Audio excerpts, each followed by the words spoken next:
On May 20, 1998, 15-year-old Kip Kinkel was caught with a stolen gun in his locker and suspended from school.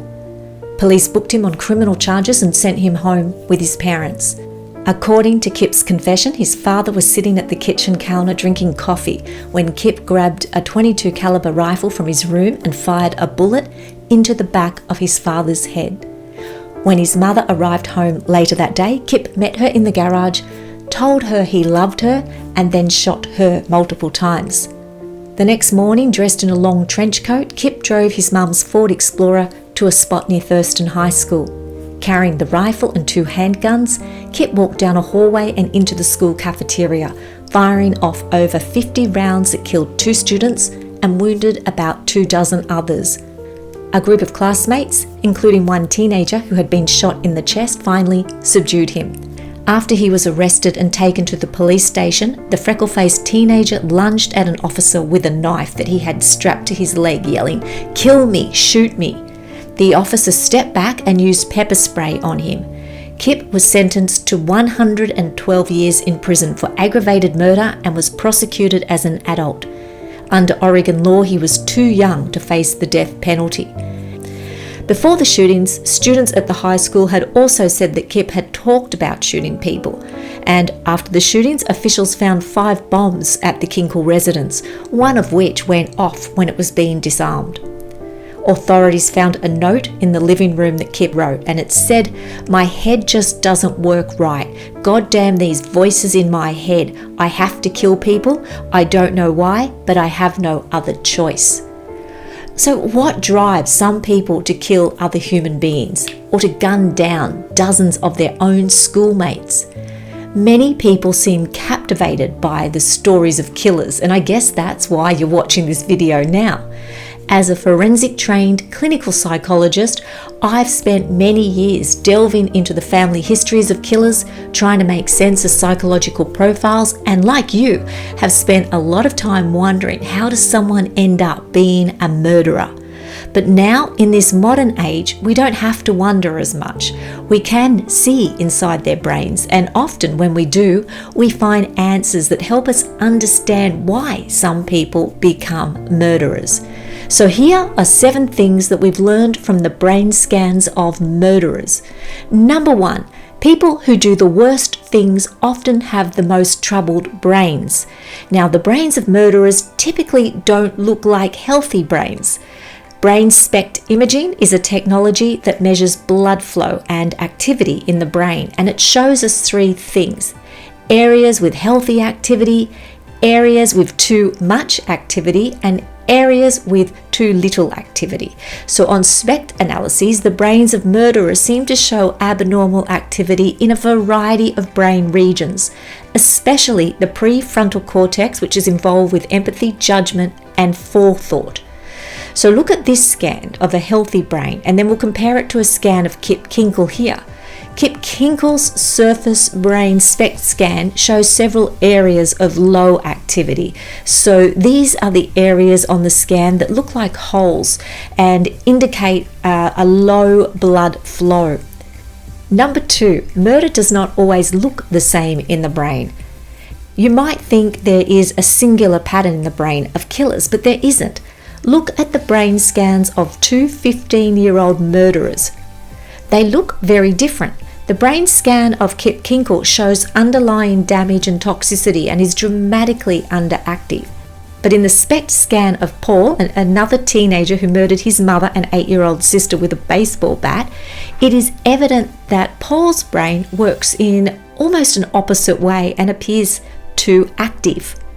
By comparison, a healthy normal scan shows blue parts representing average activity in the brain, with red, or sometimes red and white, representing the most active parts of the brain. But in the healthy scan on the left, the most active area is the cerebellum, which is at the back or the bottom of the brain. When we look at Kip Kinkel's active SPECT scan, it shows severe underactivity, a reduced colouring in these pictures. And you can see how that compares in contrast to Paul's active SPECT scan, which shows dramatic overactivity. So we're looking for pathological profiles, abnormal activity in the brain, not necessarily similar patterns. Number 3, traumatic brain injuries are a major cause of psychiatric illness and violence. Few people know about the link between traumatic brain injuries, which we call TBIs, and mental health problems because most psychiatrists never look at the brain. TBIs are associated with an increased risk of violent behaviour, including suicide and murder.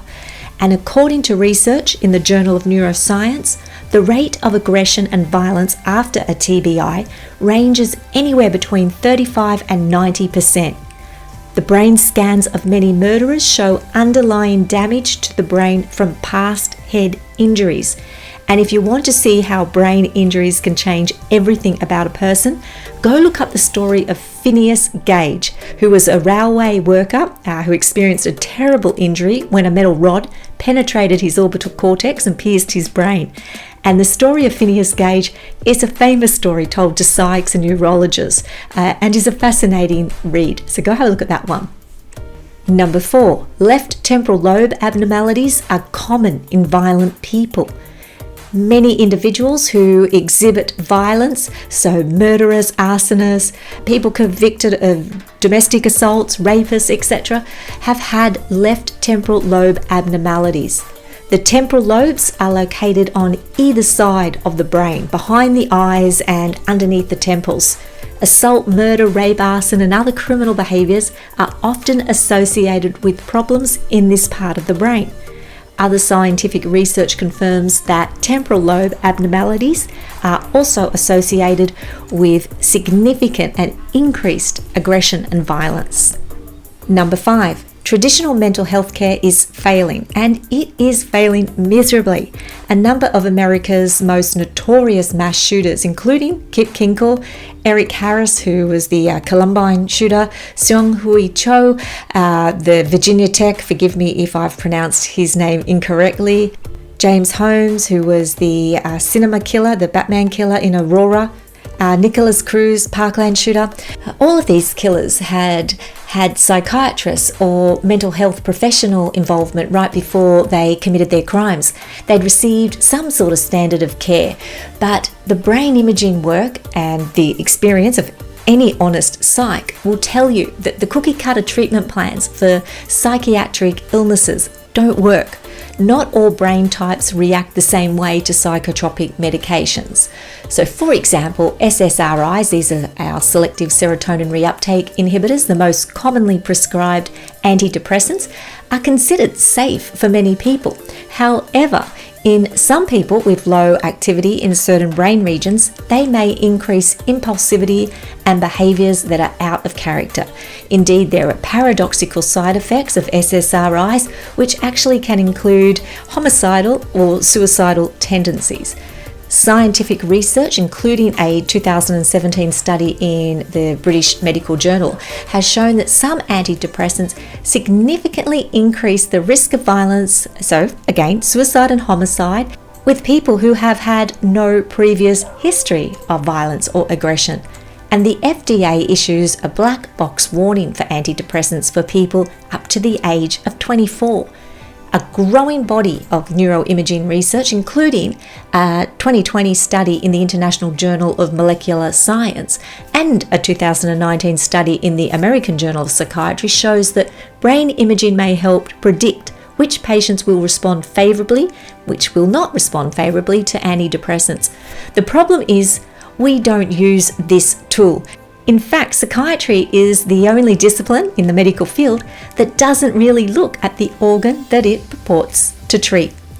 Number 6, murderous behaviour based on brain problems cannot be fully excused. Now, although brain dysfunction contributes to violence, it is not an excuse for bad behaviour. Let me make that very clear. People who commit heinous acts should not be excused because of their brain imaging. They should not be allowed to go home because they have a bad brain. The truth is, many people who have troubled brains never do anything bad at all. Also, there is the nature versus nurture debate that governs the field of criminal psychology. Are people born bad or are they made bad? In my experience, every criminal I have worked with has had their own story, and sometimes really traumatic, sad stories. And whilst there are probably exceptions to every rule, the jails are filled with people who, whilst offenders, are also victims as well. And while we can't overlook the events that shaped a criminal's life, we need to balance that with the knowledge everyone still has a choice. They still have free will. But brain imaging could certainly help us understand the underlying mechanisms. Number 7, brains can be rehabilitated. What if our society evaluated and treated troubled brains rather than simply warehousing them in toxic, stressful environments? Based on over 30 years working in prisons, in psychiatric hospitals and mental health, I believe we don't have it right. Not even close to right, really. Prison doesn't rehabilitate and mental asylums don't heal. And a lot of contemporary therapies simplify or misunderstand the role of a bad or broken brain in psychiatry. Now, if we could focus on integrating the brain-body connection and integrating the mental health components and help people enhance their brain health, we could potentially save tremendous amounts of money by making these people more functional rather than our current system, which punishes, hospitalizes, or hands out pills. We need better education, not bigger jails. More understanding, less judgment. We live in a world that is divisive and cruel. It can be heartless and it can be corrupt. It's a world where 1 in 9 girls and 1 in 55 boys will be sexually assaulted, and we wonder why mental health and crime problems are on the rise. A society should be judged not by how it treats its outstanding citizens, but by how it treats its criminals. Instead of just crime and punishment, brain imaging teaches us that we should also be thinking about crime evaluation and treatment in the context of the broken brain, because it's easier to build strong children than repair broken men. So the heart of the matter is actually the brain. If you found this video to be helpful, then please consider liking or subscribing to my channel. That allows me more opportunity to provide free content for you. Until next time, take care of yourselves and each other and have a very happy and peaceful day. Bye now.